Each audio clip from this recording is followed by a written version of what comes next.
Great. Good Okay. afternoon, everyone, and welcome to today's post-grad will production course. So, will production, we have master classes. I know some of that, we've got a few undergrads that just joined us, but the idea is that at advanced and at postgrad, we do master classes for production. And so normally, just to explain to you, Luena Umpile, co-production is students are just in a production and then we give them marks for being in different productions on campus or off campus or whatever.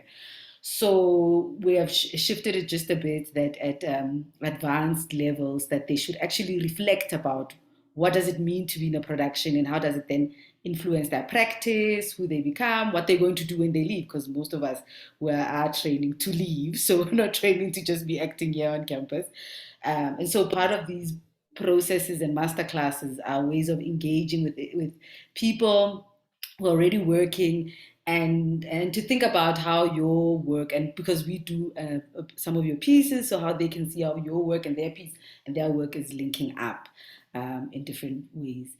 So that's how the class functions, just to explain to everyone. It is a interactive, so I think Upilo will direct us on what he wants from us and how. So please be open to that so that we're not sitting in silence, everyone. Um, so please, please be open to the possibility of joining and being present with us. And then finally, let me introduce Umpile. Um, so, how do I know you? I know you from from Kada, from reading Kada. Okay, anyway, I'm the problem. 1,000 years ago. Those problematic. But yeah, so everyone, Umpile is a writer, director, a lecturer, and he has written a number of productions that, and I know with my students who do script writing, we work on Itu Sing, but he's also been writing and directing since 2001. He's a published playwright with 6 titles under his name.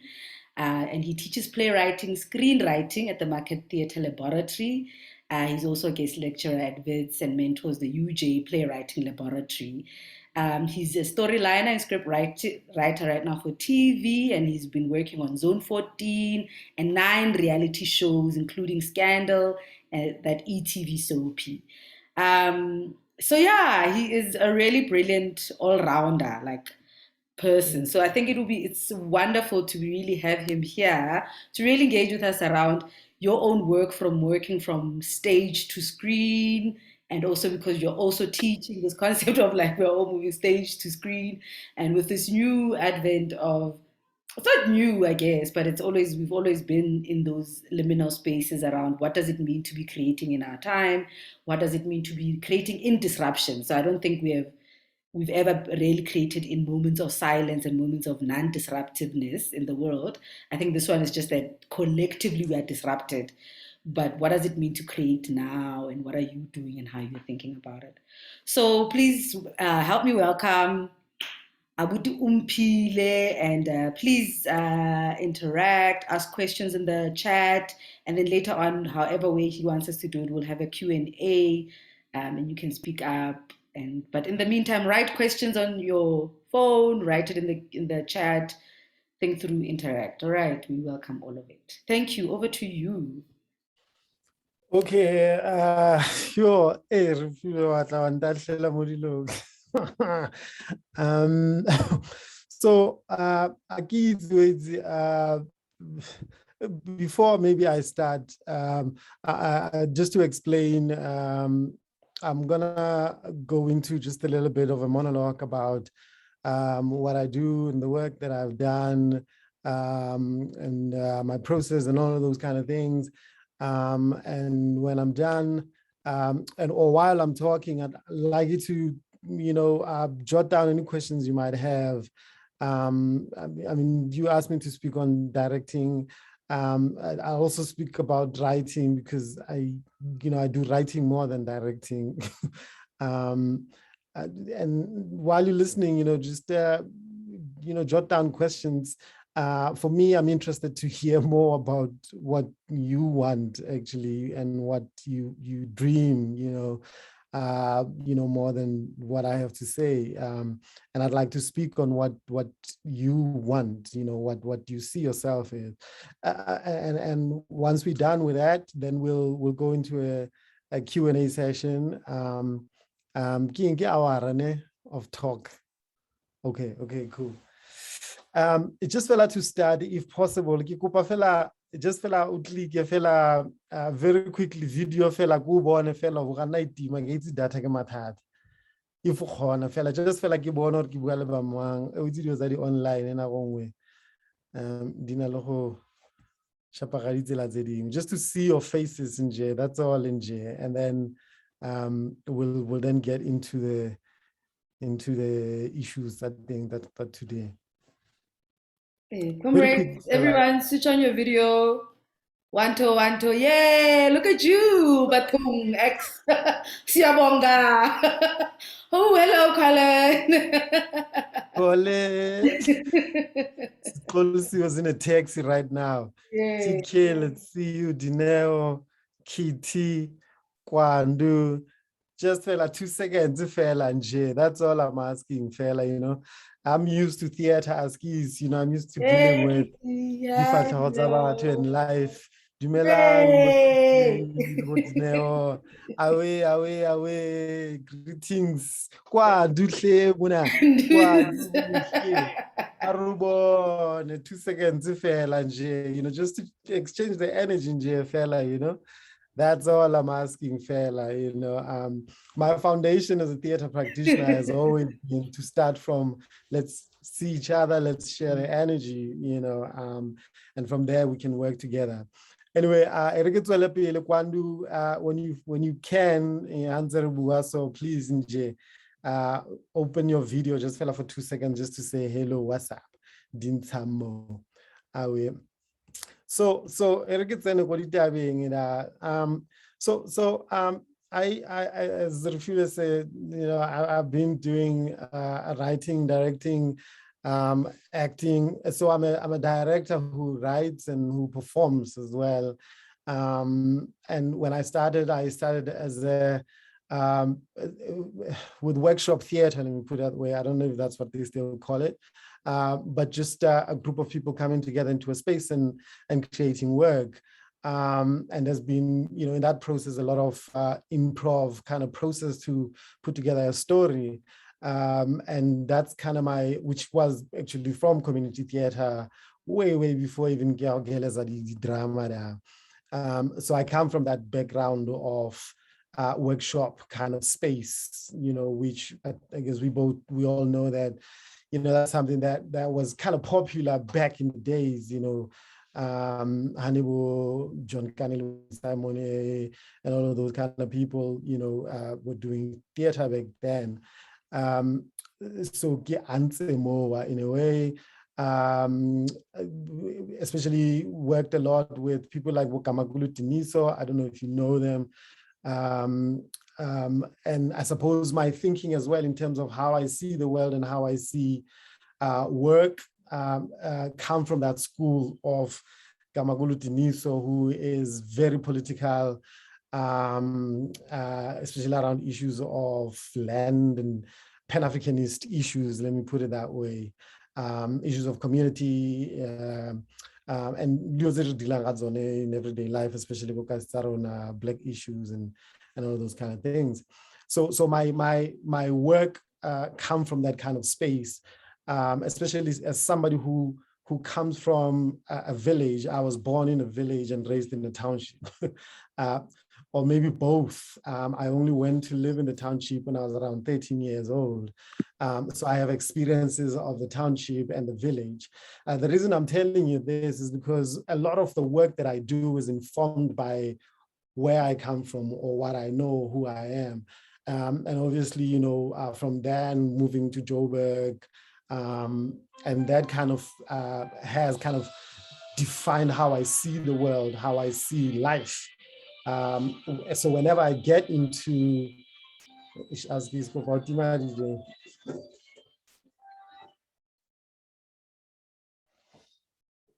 So whenever I get into work, somehow that always comes up, whether I'm controlling it or not. A huge background of a huge part of who I am comes into my work, into how I see people, how I see worlds. Because as a director, you know, when I come into any kind of story, there's always that sense of what story am I telling? You know, that's always as part of my process, that's where I always start. What is the story that I'm telling? When I immerse myself into these characters, I mean, there's always a sense of, does it mean something to me before I even take it? Let me even start there. And if there's something that really means something to me, then I'll jump into that play. And I mean, I can only do that now because, you know, I've kind of worked for so many years doing whatever that I found myself into. But over the years, as I gain more experience, I kind of choose what I want to do, and decide what is important for me. What are the stories that are important to me? So when I start from a space of what is this story that I'm telling, it has to be in a space of my own voice, I suppose, which is at this moment a sense of representation. What is a representation? What am I representing? From a Pan-Africanist eye, as I was saying, or from a Black eye, as I was saying. But a lot of it is about my own politics and how do I come into that play script and complete the interpretation of, you know, what the writer is trying to communicate. And every time when I jump into a play, there's a couple of I don't know what I call them, but I call them rules that I kind of go into into any kind of process that I do. And I do, you know, I do know that when you direct anything, there isn't really, I mean, there are so many techniques and principles and all of those kind of things that you either read or, you know, you have conversations about or inspired by, you know, but I never really, I wouldn't say I have a formula. I'd never say this is how I do theater or how I direct or how I write. But what I come in is a couple of rules, because the thing about it is that every story kind of has its own world, has its own language, and story defines direction, defines where it wants to go, defines its own form. And in that kind of world, I always come with a set of rules. And these are rules that I always have. And I'm not saying this is how things are done. These are just things that I've kind of developed over the years as I work as I jump into any kind of story. And some of them are because I come from an improv background. Part of it are a lot of improv rules, which kind of informed the way I work as well. And I'll just go through them very quickly. So, because the monologue like you know, for a long time. So the first rule in improv, they say, you know, say yes all the time. So there's a rule of yes, let's, which is a way of helping yourself to not block ideas whenever you're creating work. And so what that rule speak to in directing or even writing, I suppose, it speaks to a sense of collaboration for me. So in a way, the first rule for me would be allow yourself to collaborate.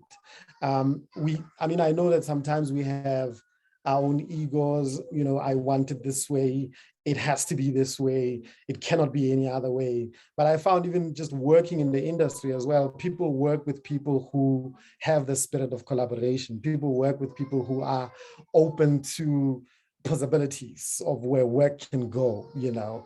I mean, I can prepare and go, you know, this is the world. This is, obviously I'll have a vision of, you know, how I want to direct this piece, and I'll go into the room and I'll sell my vision to the team, you know, this is what I want, this is what I'm seeing in my head.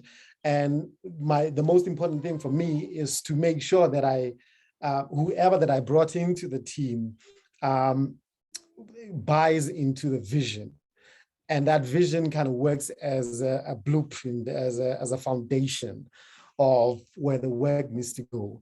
And once everybody's on board with the vision, and I mean, sometimes because you deal with different people, sometimes you might prepare an idea or a vision that you see, and some people might question it. And so there's always that room, of allowing the vision to be challenged, of allowing the ideas to be challenged. So, which is why I'm saying I never go in with a clear-cut stone idea of this is how I'm going to direct this piece.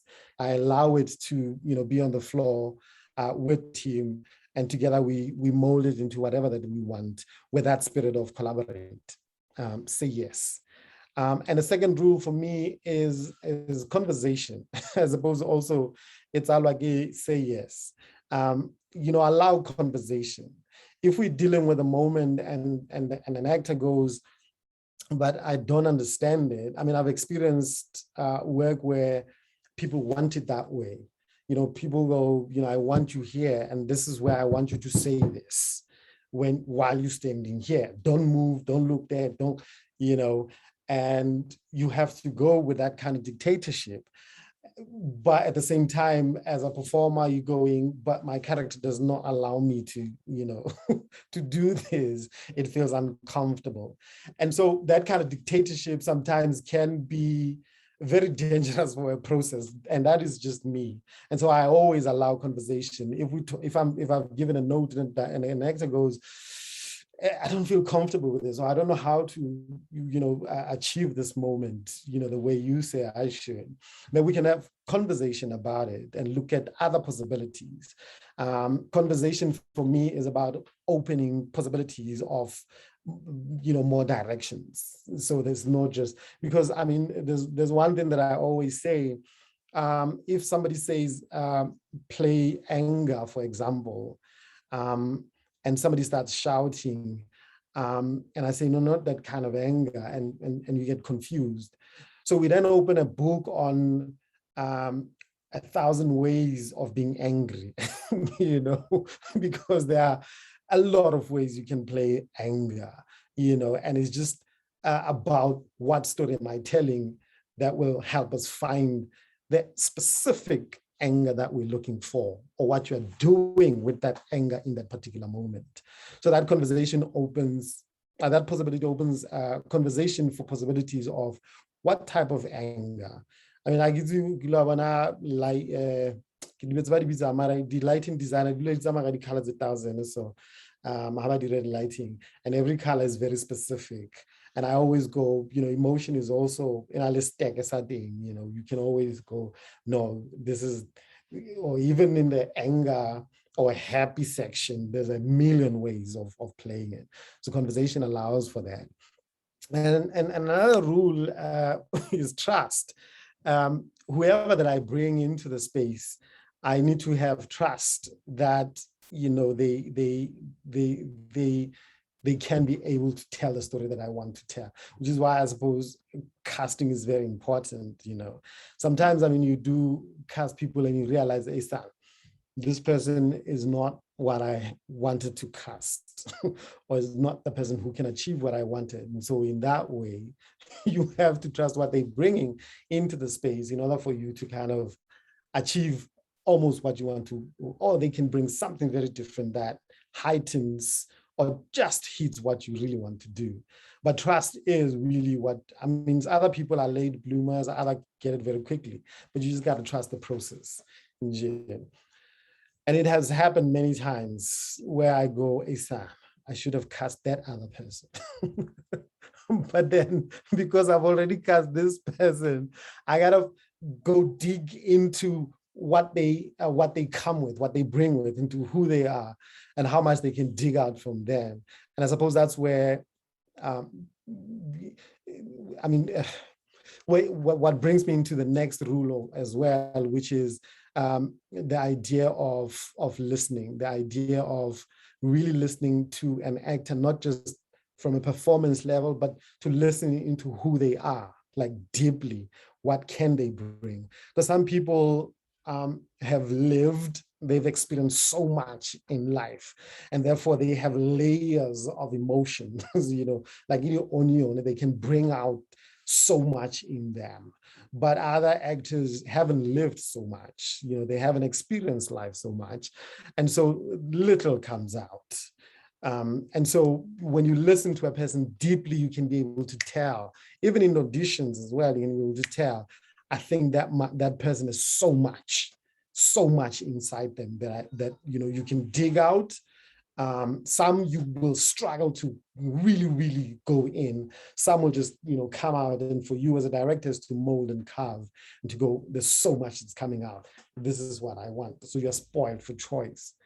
And it's not just about listening listening in the space as well. So there's, healthy dialogue as well, but really listening to the actor, what they're bringing in. I find that sometimes helps me a lot with, really tapping into spaces that either actors have never been to before in playing that particular role, or they've played that role before, but they haven't gone deeper into spaces that they've never explored before. Commit as well is something that I am always favor.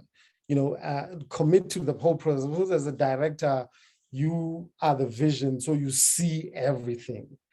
And, when you commit fully, it's a sense of knowing how it feels like to be that character. When I'm at home, people think I'm crazy because I'm playing all the characters.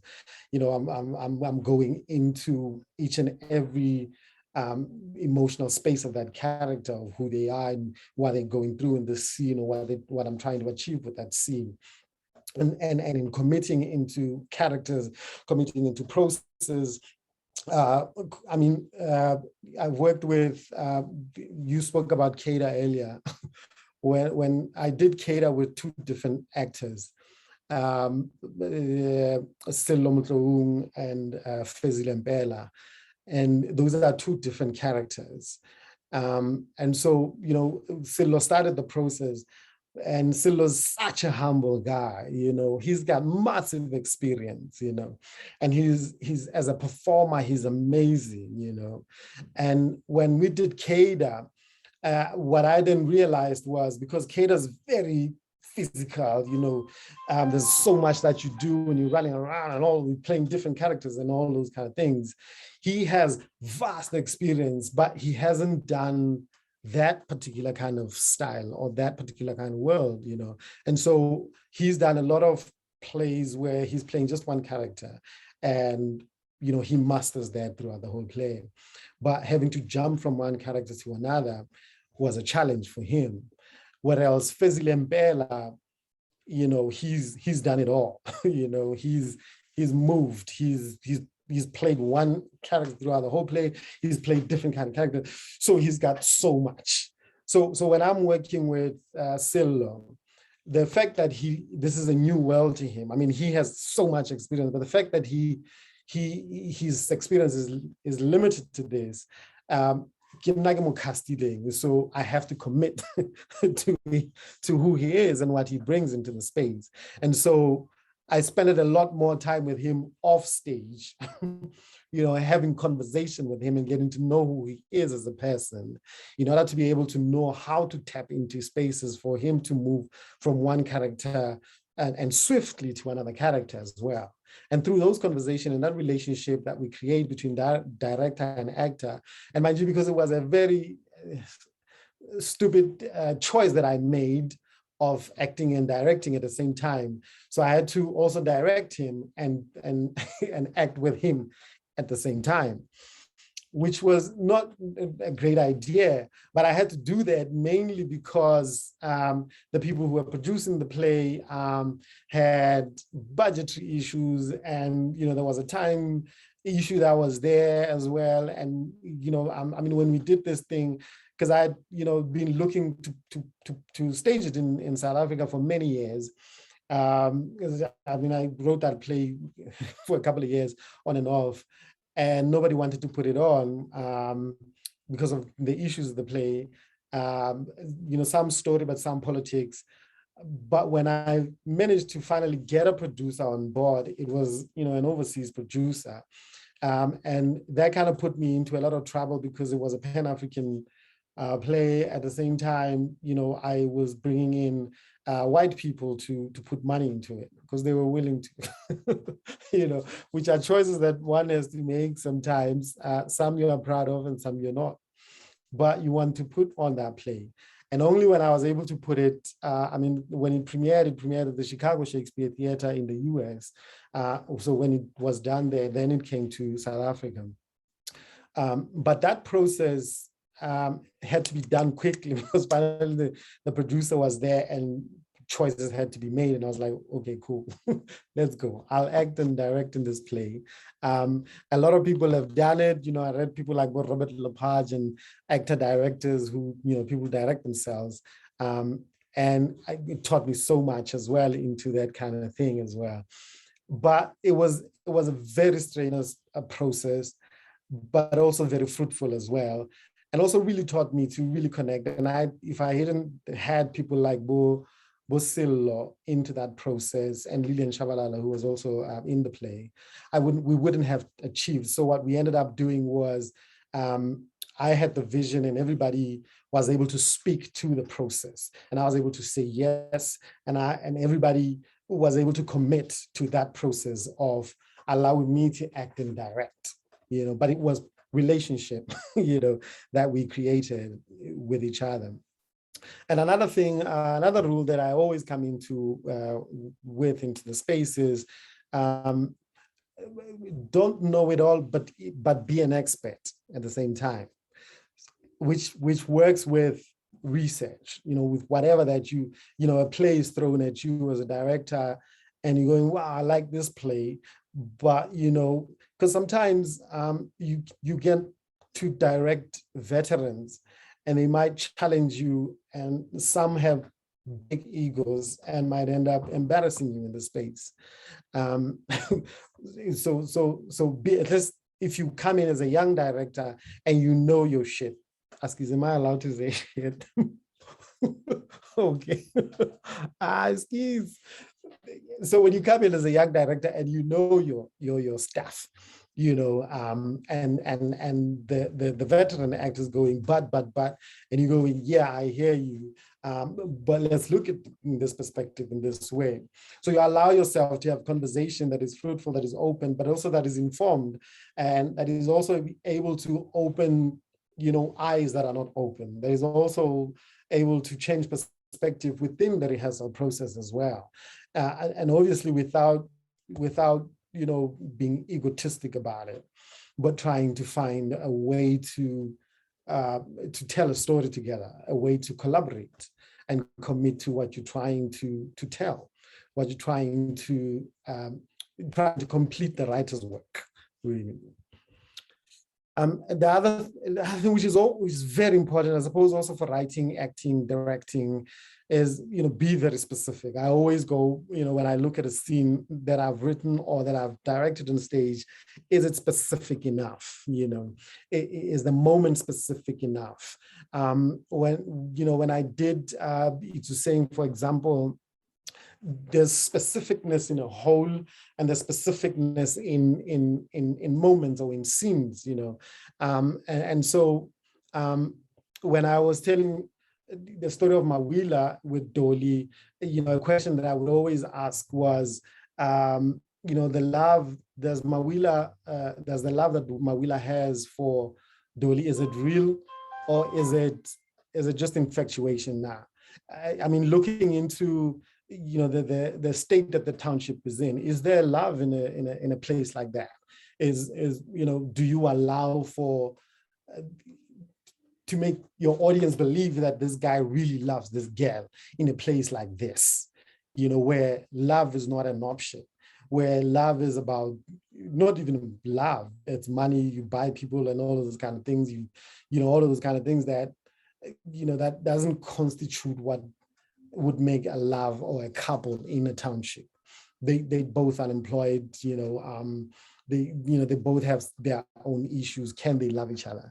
And so in telling that story, it's very important to direct Mawila in such a way that you can tell or make a choice as a director I mean, from the playwright, I know that he loves this girl deeply.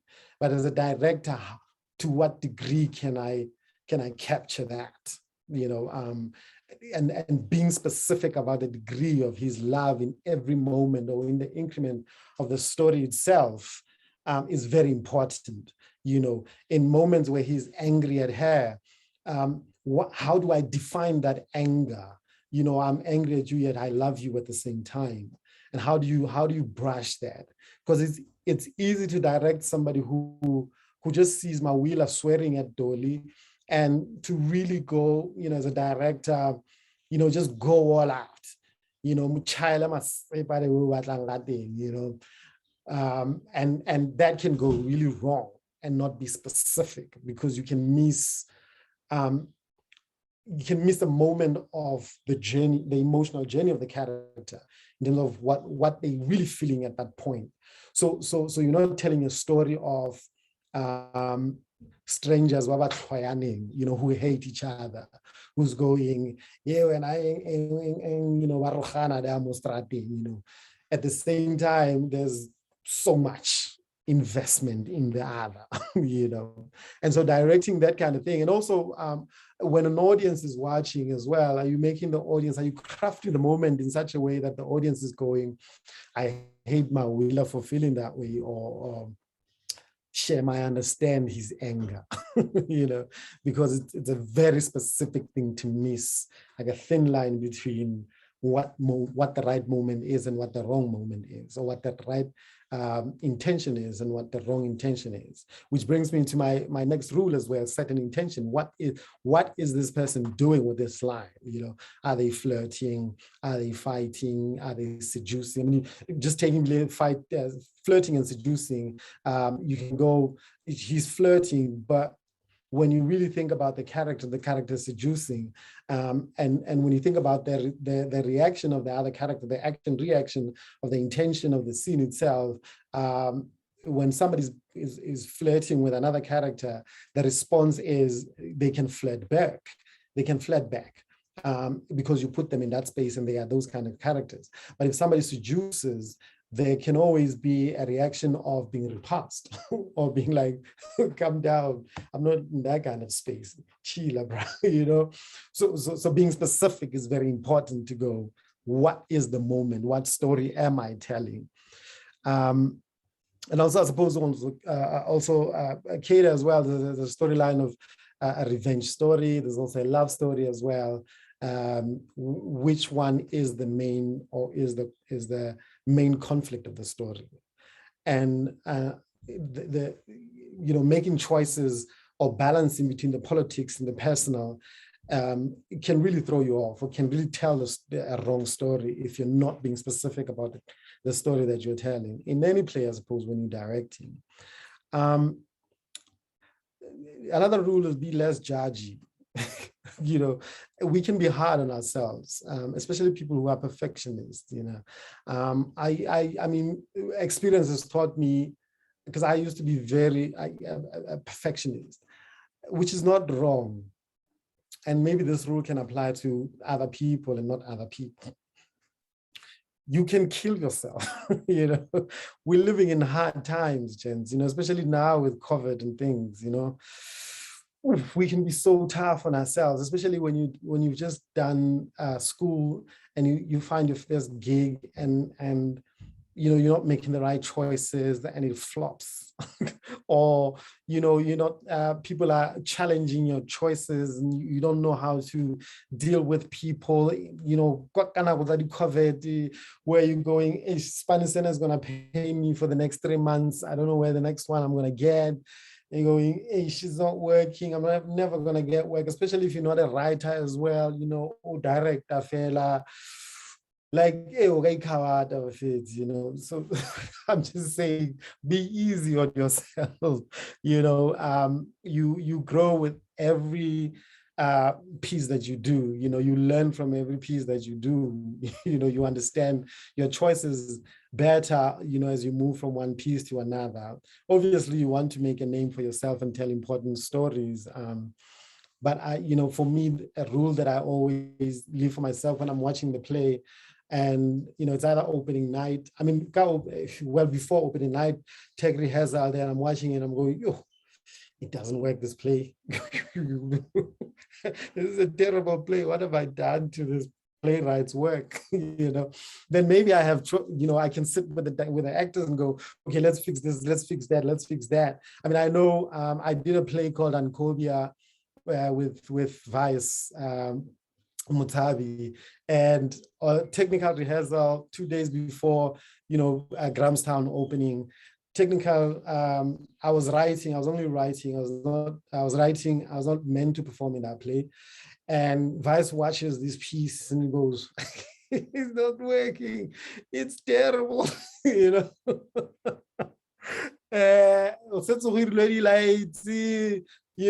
lighting designer is there, set designer is like, yeah, this is what it is. And we do a tech run 7 p.m., and after the show, we all at, backstage after bowing down, we're like, yeah, Mari deep. You can play a deep here, so, you either get it or you don't. And you realize it's not working, we're just trying to comfort ourselves for this sharp. Then I go and have conversation with Vice, and Vice is like, no, I span and play here. Change, and so because it's not opening night yet, the whole play, the whole night we are rewriting. The following day we're going to Grahamstown. Grahamstown, monologue. At the same time, I'm also forced to act in the play, Yeah, something is a dialogue, monologue, rabula. Backstage, something is a monologue, at least about to support that. No, and again, Nagibula play on top of it. Ribule. I improv wherever improv comes in, but at least the story is told. That whole Grahamstown run was hectic because every night we had to, fix, rewrite, tweak this, tweak that. The story is not, and it was really, a conversation that we had that this is a preparation for the Market Theatre run because we were going to open at the Market. And by the time we got to the Market, the play was what it was. And, we were happy with where it was. We were telling the story that we wanted to tell. And from that moment, we're like, yeah, you're on the play of it. And, actually, let's allow it to be what it is. And we allowed it to be what it was, open night, it works. It was the story that we wanted to tell, But, we were not depressing over it. We were not, I'll go kill myself over it type of thing. We were all committed to making it work because we all realized that this was not the story that we wanted to tell. And we were pushing to tell that story that we wanted to tell.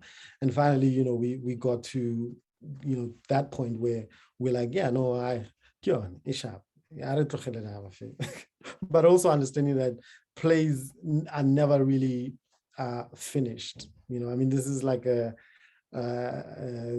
old man's tale. People always talk about, especially when you're touring, you get to another rehearsal space you are fixing, but it's never with, jaja, I span, oh my tomb, be good to yourself, and commit to the work and let it be about the work. Also, I understand that the work that we do, we're creating, we're recording history, we're recording times, we're recording periods, we're recording status quos of, the lives that we live in, people get to read about it and know what happened. We are an important part of history, contributing to a sense of who we are. And so I suppose sometimes it's why we want to make it work. That's why we want to, we're going, it has to work. But you also got to let it breathe as well. You also got to let it be its own voice. Because once it leaves you, it becomes something else in somebody else's hands. And the last point, which is an encouragement really, is not a rule. always conjure enthusiasm. It might sound ridiculous, but I mean, this is after I've kind of discovered where enthusiasm, or the root of the word enthusiasm, which was a Greek word, from enthusiasmos. I'm always, because, from my writer space, I'm always interested in where words come from.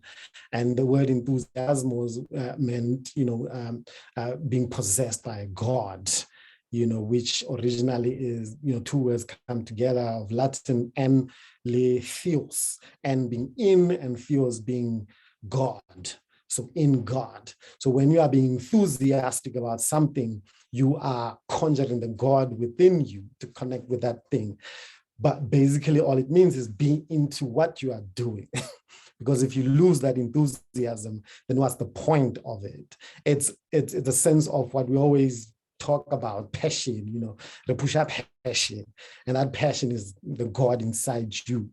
If that passion is gone, that enthusiasm is gone, that godliness inside you, and not God on a religious terms, it can be if you're that person, but also on a spiritual level as well, connect with that, and you will find, that kind of highness or that kind of godliness in the work that you do. And that will be the driver in the piece that you do, and with everyone that's in the space as well. If you share that kind of energy, imagine, how much creativeness can come out of that.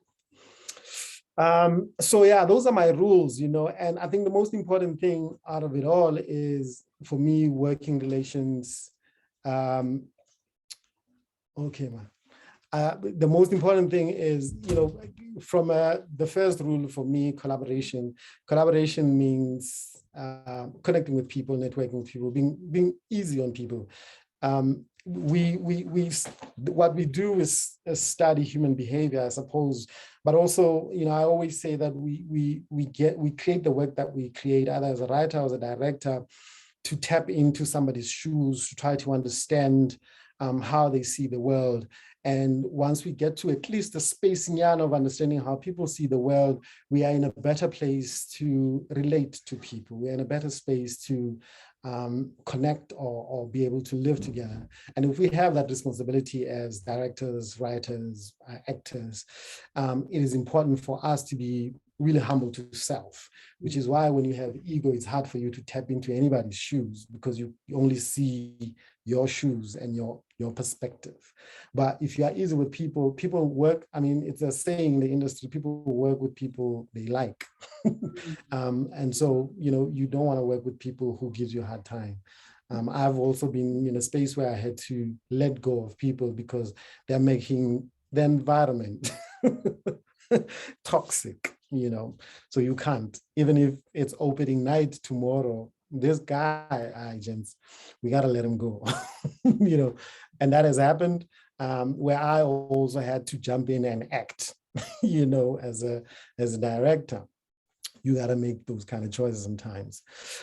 We live in times where, I do tough times. I have to, I work in television, and television takes a lot of my time. So I have very little time for theater, but I'm always trying to create work somehow, wherever I find space.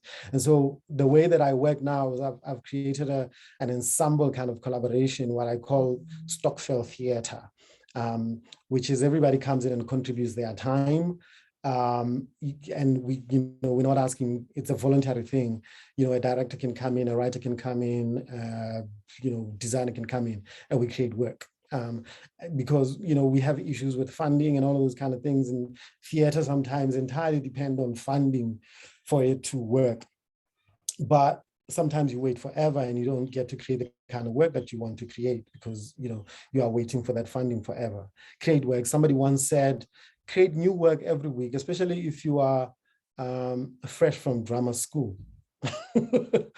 You come out with so much tools, if you sit on them, you want to rust, sit with yourself with your pen or with a friend. I know where I teach at the lab, there's always these ensembles coming out and duos and all of those kind of things, because, it's a practical based kind of school, people practice. So if you're sitting with those tools, I always say you cannot sit with skills or tools that you've been taught. You know, it's tough, I know. It's tough, I know, but you have the tools.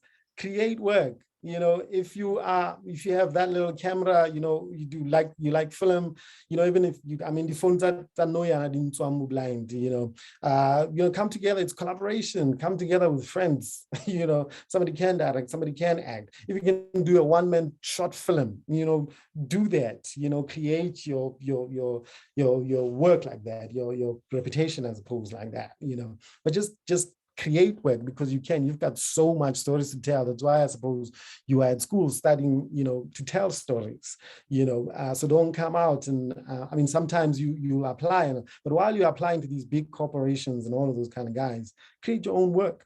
I tell you, it might not mean anything to you now, but you know, when you get out of school, you will remember. You know, you have an idea that springs up. If you can't write it, call your writer friend, you know, or workshop staff. You know, that's how they did it back in the days.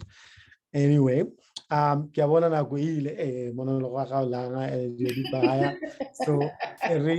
gets Alemo. Eric gets Alemo.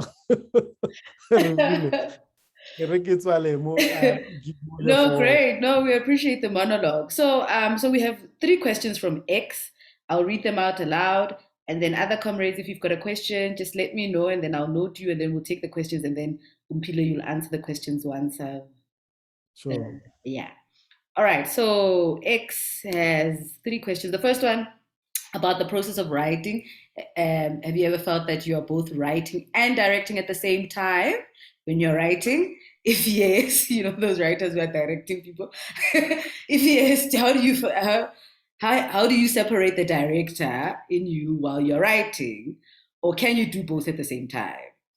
And then the second question, as a director, are there exercises that you can apply to lure an actor to yes, let's, because them actors just want to be told what to do. And then finally, the last one, there's a whole debate around indigenous knowledge systems and the issue of representation. So what's your take on the view that the director can't tell a story if they're not from that nation, tribe, people, race, because of misrepresentation? Yeah. Anybody else with a question? Well, anybody with a question? Caller, we can take your questions.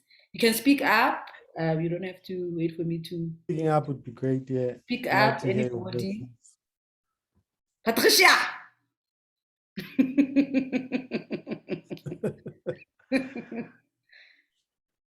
No colors on the line. Okay, let me answer these while maybe they're forming questions. So director, writer.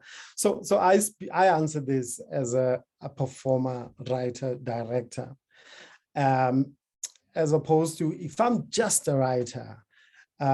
It's a different kind of response, I imagine. And if you're just the director, I suppose it's also a different kind of response.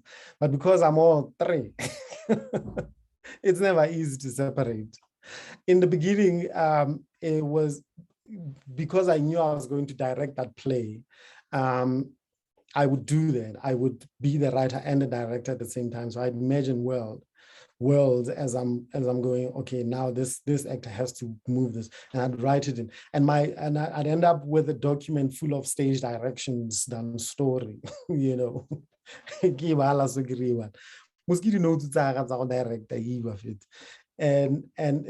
I realized that didn't really help me much, and so I had to learn to separate the two, to be the storyteller, to be the writer. I mean, we're all storytellers, you know, writer, director, performer, but I had to be the writer first. And the writer in my head focuses on story more than anything, and to learn that story is key.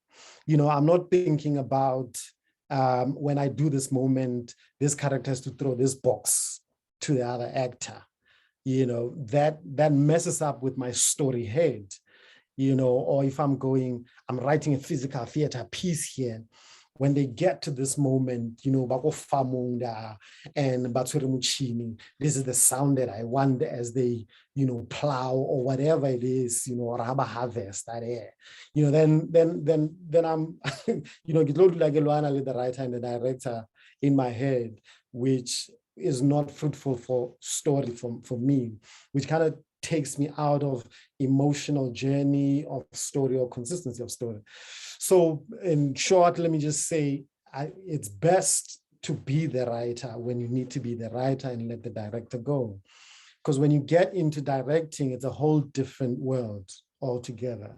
A whole, you know, I try to not be the writer when, I mean, it's a hard thing because I know I wrote it, but which is why I always open for conversation, which is why I always come with these rules of yes, let's, you know, then somebody can direct, can challenge. And I can go as a director. As a writer, I didn't see it that way, but as a director, I can be able to go that way. I hope that answers you. Second question, exercises. Yes, let's. You know, the thing is, it's very hard because sometimes, I don't know, you know, there's a spiritual thing. I mean, I don't want to make it sound weird, you know, depending on where you are as a person, as a human being. For me, it has always been about how do you connect with other people, you know. When I audition people, I would audition you, which is why I was saying listen deep into an actor. I will not only, you know, go, wow, he's talented, I'm going to cast him, or she's talented, I'm going to cast him. But I also want to know you as a human being as well. So after the monologue, you know, I'm like, yeah, I will. Now let's have a conversation, and I want to hear how you see the world, how you approach work, you know, and your level of yes, let's-ness, you know, also would be tested in that conversation. But which is why I was telling you about Sillo. Sillo is a veteran actor, and I came in as a young director at that time. But because I was able to allow this conversation and this relationship to happen before, it put him in a space to be yes, let's, you know, to allow himself to yes, let's, and also not to allow himself to be, I've been in this industry for you, you're not gonna tell me anything, you know. So we connected with story, and it's story that brought us into that space, and together we wanted to tell a story. And also exercises. I mean, I know Vice, I've worked a lot with Vice. I mean, almost 80% of my work has been directed by Vice. We do exercises in the space, but it's a language that we have to create that we have to do to create a safe environment in the space. So we're not just jumping into story, and all exercises that we do are story specific as well, to allow us to, I mean, I remember with Angovia, we do exercises where we learn to communicate telepathically. This is weird, I know. But, you know, somebody would be looking in opposite direction, and I'd be going, what are you thinking? Vice would be going, what do you think he's thinking? You know, and would be able to really, really deeply connect with each other and be able to go, you know, I think this is where his mind is or his energy is. And true story, you know, the other actor would go, that's where I am, you know. But it can only happen if you create that connection that are story specific, because in that story of Angovia, there is that level of people connecting from a distance, you know, via energy or whatever it is. We're spiritual beings, I suppose that's why, you know, in the theater you get people, you know, madroziatso khara, people going bautwasara and things like that, you know. But you can create your own rules as well, how you connect with people. The last question, you were talking about the idea of representation, debate around indigenous knowledge systems. So is that like yeah.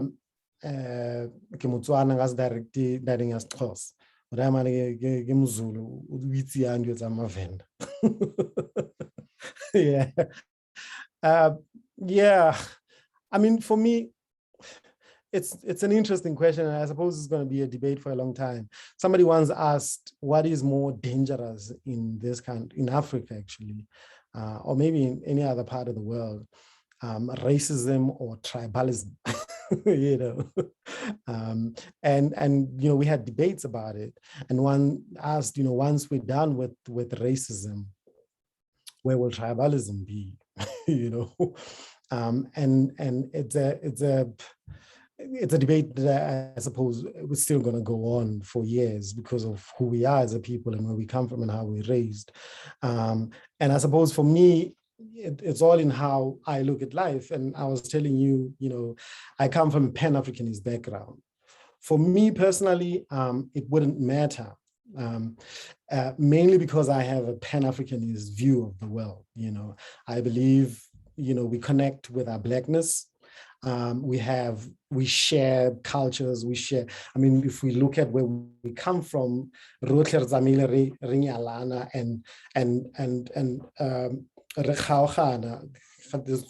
separating, but if we listen to our languages, there's a lot of similarities, you know, we're just different in how we practice things.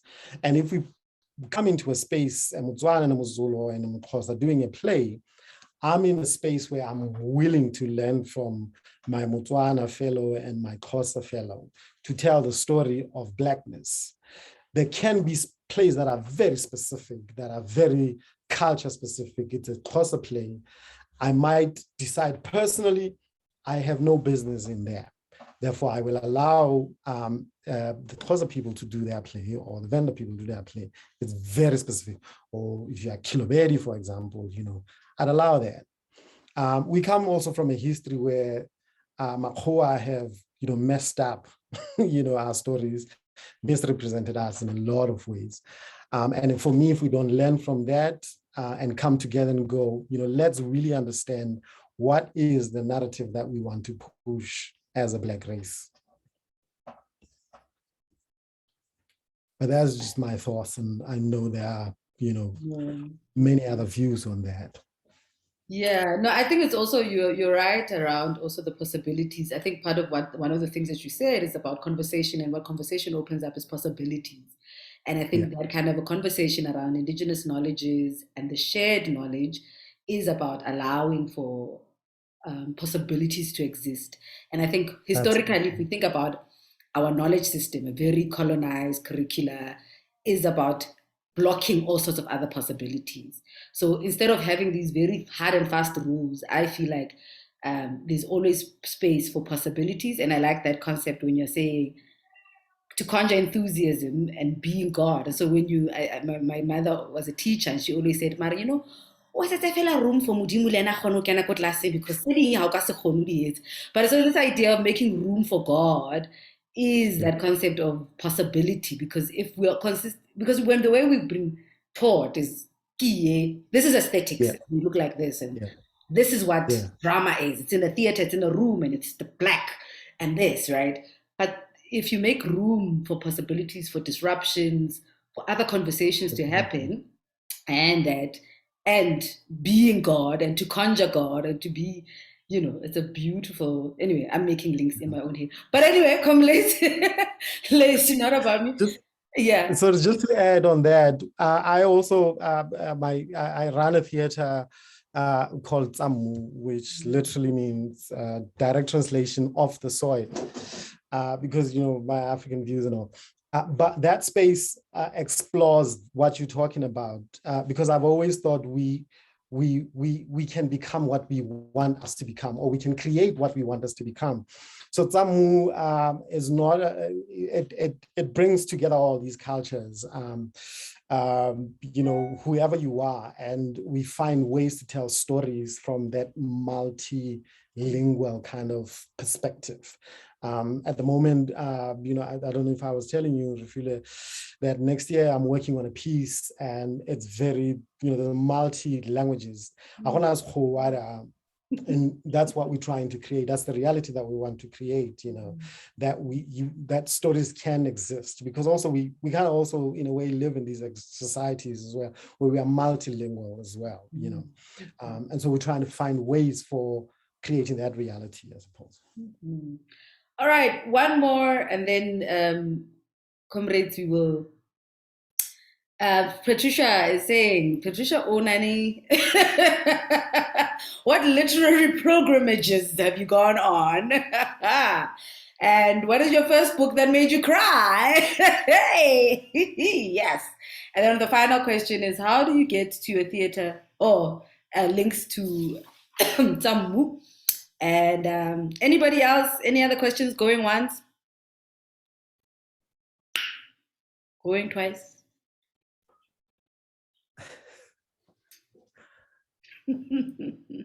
Sharp. All right. Yeah, I was quite it's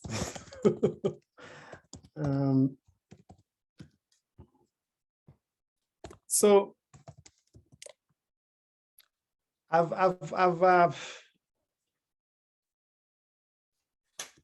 I've been into spaces and places, but for me, because I've traveled a lot as a writer,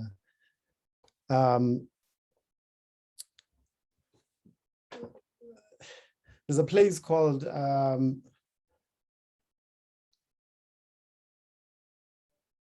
is it called? I forget the name of that place. In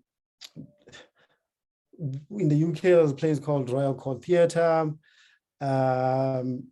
New Dramatists in the US. And I was, culture shock for me in terms of how people deal with story, how people kind of tell story or write stories. You go to that place, and in that place, they have a 7-year program where they just take writers and make a 7-year contract with them. And in those 7 years, you can tell whatever story that you want to tell.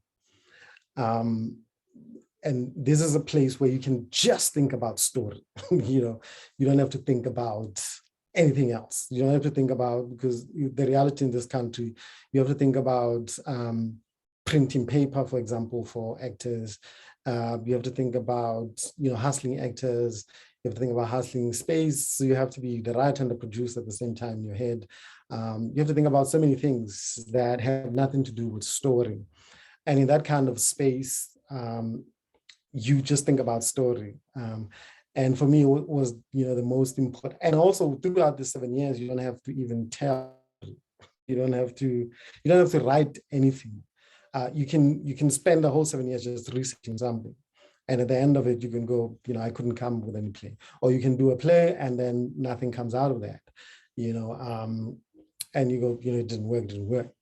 But that was like an awakening thing for me, which when I came back, we started a collective called the Play Riot Collective. It was writers coming together to create, to be like a support structure for playwrights and to create that kind of reality for playwright.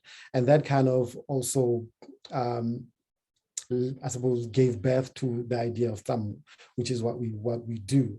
The plays that we write there, they're not you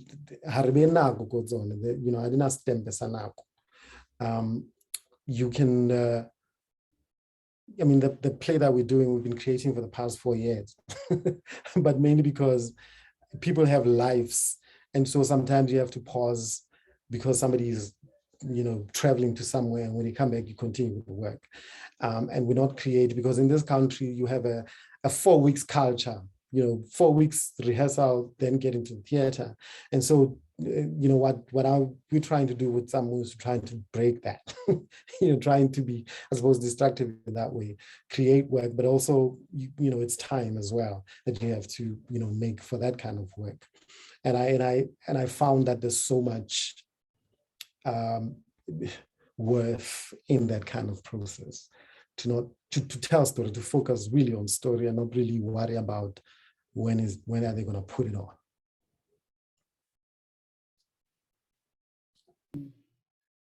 I hope that answers. Yeah, I think it's a really interesting way of also thinking about pilgrimage, and thank you, Patricia, for that definition for the rest of the collective. But I think it's also a very interesting thing there to think about how an experience shifts you or changes you. We think, we teach in writing also the hero's journey. You go towards home or you're leaving home or what. So that kind of concept of how did you get to where you are thinking this new space that you're in, which is to really immerse yourself in a writing space. I think for me, similarly, I was part of a theater. There was a theater in New York, which was just a writer's theater, which was like, what?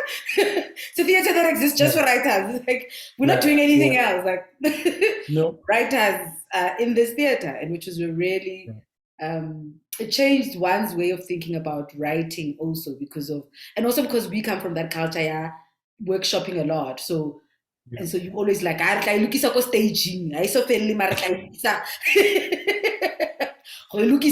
on stage, right? And so having to sit with what do you want and how do you want. But thank you so much for sharing your very expansive way of thinking about work and really those rules that are at the same time they look like rules, but at the same time they just look like really some serious, easy commitments to oneself around how do I make things happen, and they doesn't feel like a burden, because a lot of times with these hard and fast rules around creating 5 a.m. club, this and this, 500 words a day, or even directing that you must have this 6 hour, those concepts. So how do you make it? What is the possibilities and how do you make things possible with what we have? And just to summarize, everyone, I think the one thing that I will take is keep making. I think that is true, especially with the disruptions that we've had. It's been very hard to make, and in making in the way that we know how to make, but to really acknowledge and sit with your ideas. And I think everyone at that age, at that stage of they're about to leave, or they're leaving, or they're coming back, so they're all like going, should I go? Should I stay? But whatever you decide is you need to keep making and creating. So so I want to ask everyone if they can, even if it's typing or saying something, as we close, say one thing you're taking, a takeaway. What is it that you're taking in your takeaway box? One thing that you're taking. So you can type it up, you can speak up. Yes, so we'll start, whoever wants to start, and the person who starts then chooses the next person if they have not typed in the type up. So let's go. Yes, please. Let's hear. What are you taking? I'm taking the spirit of enthusiasm. Yes, the spirit of enthusiasm. Mm-hmm. I'm choosing Kabelo. Yes, Kabelo Chris. Kabelo Chris. What are you taking? Spiritual. Kabelo Chris says he's taking spiritual. Patricia, what are you taking? Kabelo chose you. Patricia, what are you taking?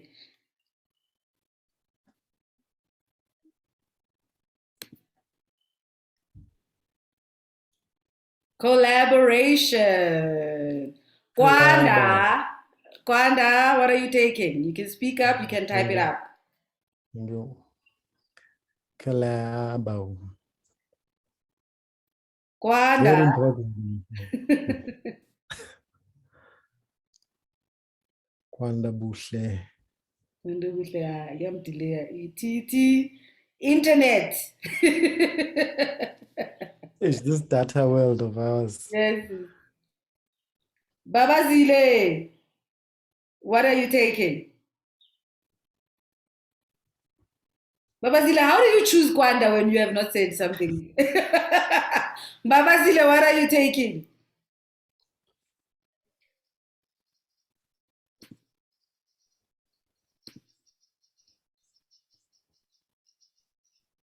Was it typing? No, they held up. TK. Oh, thank you, Babazili. We didn't hear it. Did you speak? We didn't hear it. You were muted. Okay. Kwanda left. Kwanda left. So I'm not being hard on myself. Thank you, Babazile. TK. Thank you. Lulu. Colin. Anyone?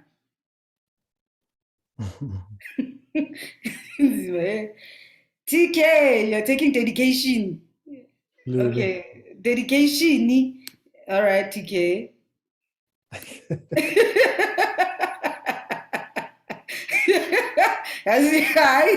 And you believe in that dedication. TK. Yes, Dineo, inspiration, and you're choosing Colin. Thank you, Dineo. Colin, what are you taking? Determination. This is what I'm taking. Wait, I get to the determination is a leading kakai, leading dedication. Leading kakai, babu ile ninka the dedication. Hmm? Lulu? Thank you, Colin. Collaboration. Hey. Anyway, much love, guys. Love you. Thank you. We dedicate this moment to you. Thank you, Doctor. All right, guys. Thank you so much for coming. I really miss you all. I miss seeing all of your faces. And thank you so much for joining and being online. And thank you so much, Mpilo, for coming. Thank you very much, everyone. Thank you. Thank you for your time. Thank you for inviting me. I wish you a wonderful journeys, and keep creating, Jens. Keep creating. Keep creating. Thank you so much. TK, X, please stay, and Lulu. Everybody else, goodbye. It's been emotional. Bye.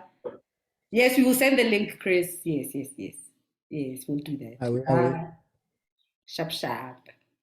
Sure.